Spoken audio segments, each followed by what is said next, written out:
اعلی بین البحرین حاجزا، اور اس نے دو دریاؤں کے درمیان ایک حد فاصل بنائی۔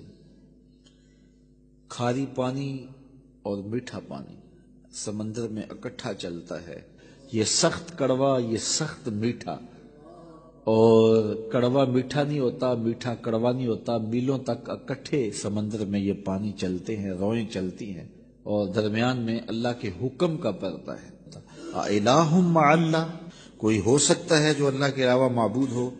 بل اکثرہم لا یعلمون، بلکہ ان میں سے اکثر سمجھتے نہیں ہیں۔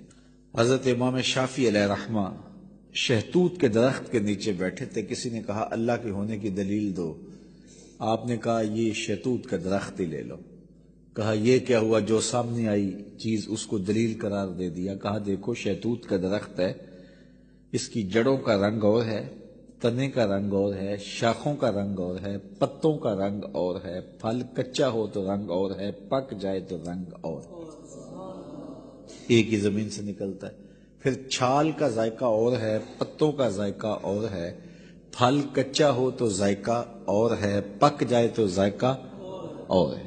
پھر اسی شہتوت کے پتے بکری کھائے تو دودھ دیتی ہے، گدھا کھائے تو لید کرتا ہے، ریشم کا کیڑا چاٹے تو ریشم دیتا ہے، شہد کی مکھی چوسے تو شہد دیتی ہے۔ میٹیریل ایک ہے، نتیجے الگ الگ برآمد ہو رہے ہیں۔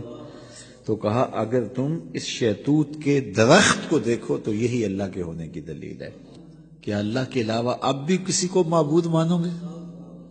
جب مشکل میں کافر بھی پھنستے، جب وہ جنگل میں جاتے پھنس جاتے، کوئی راستہ نہ ملتا، یا سمندر میں کشتی پہ سفر کر رہے ہوتے تو کشتی ڈولتی اور موت سامنے نظر آتی، پھر اپنے بتوں کو نہ پکارتے، پھر خدا کو پکارتے، لیکن اللہ اتنا کریم ہے پھر بھی انہیں نجات عطا کر دیتا۔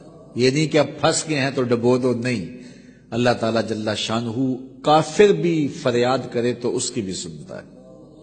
اس لیے کہا مظلوم کی آہ سے ڈرو، چاہے وہ کافر کیوں نہ ہو۔ اگر مظلوم کافر بھی ہو تو وہ بھی اگر اللہ کو پکارے گا تو اللہ اس کی بھی فریاد سنے گا۔ اللہ اکبر۔ تو جب مشکل میں پھنس جاتے ہیں، صحراؤں میں، جنگلوں میں، اور جب وہ سمندری سفر میں طوفانوں کی زد میں اور بھنور میں پھنس جاتی ہیں ان کی کشتیاں، تو پھر وہ اللہ کو پکارتے ہیں، اور اللہ تعالیٰ جل شانہ بھنور میں پھنسی ہوئی کشتیوں کو نکال دیتا ہے اور مشکلوں کو کافور کر دیتا ہے۔ وَيَكْشِفُ السُّوءَ وَيَجْعَلُكُمْ خُلَفَاءَ الْأَرْضِ، اور وہ مصیبت کو دور کر دیتا ہے اور تم کو زمین میں صاحب تصرف بنا دیتا ہے، زمین کی خلافتیں عطا کر دیتا ہے، تخت و تاج عطا کر دیتا ہے، تمہیں شاہی دے دیتا ہے۔ اللہ تعالیٰ ارشاد فرماتا ہے الہ مع اللہ، کیا اب بھی اللہ کے علاوہ کوئی معبود بناؤ گے؟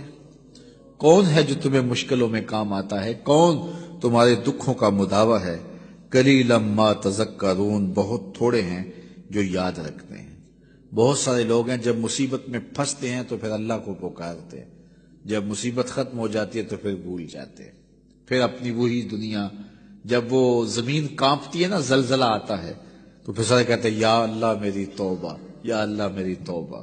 جب پتھر بھی لرزتے دکھائی دیتے ہیں، جب پہاڑ بھی کانپتے دکھائی دیتے ہیں، جب پانی بھی ڈولتا دکھائی دیتا ہے، جب زمین کا کلیجہ ہل رہا ہوتا ہے، تو بھاگ کر جانے کا، فرار ہونے کا کوئی راستہ بھی نہیں ہوتا، تو وہ کہتے ہیں یا اللہ میری توبہ، یا اللہ میری توبہ۔ لیکن جب زمین ساکن ہو جاتی ہے تو پھر اسی طرح سرکش کے سرکش، متکبر کے متکبر۔ تو جب پھنس جاتا ہے تو سب کچھ دینے کے لیے تیار ہو جاتا ہے، لیکن جب بچتا جاتا ہے تو پھر راستے ڈھونڈتا ہے۔ جب مشکل میں آتا ہے تو وہ کہتا ہے یا اللہ مجھے بچا لے، میں تو سجدے سے سر نہیں اٹھاؤں گا، پکا نمازی بن جاؤں گا، کسی کو دکھ نہیں دوں گا، کسی کو اذیت نہیں دوں گا، تیرے بندوں کی خدمت کروں گا، تیرے گھر کی نوکری کروں گا۔ کیا کچھ نہیں کرتا، تو کہتا ہے مسجد صاف کروں گا، میں لیٹرینیں بھی صاف کروں گا، مجھے اس مصیبت سے، اس مقدمے سے، اس دکھ سے، اس پریشانی سے، اس بیماری سے بچا لے۔ اور جب بچ جاتا ہے وہی چھاتی تان کے چلنا، اور وہی تکبر، وہی رعونت، وہی سرکشی۔ کیسا بدبخت ہے، لیکن وہ کتنا کریم ہے۔ جب وہ بندہ دوبارہ پھنستا ہے پھر کہتا ہے مالک، اللہ کہتا ہے چل جا، میں پھر معاف کر دیا، کوئی لاؤ تو صحیح ایسا کریں۔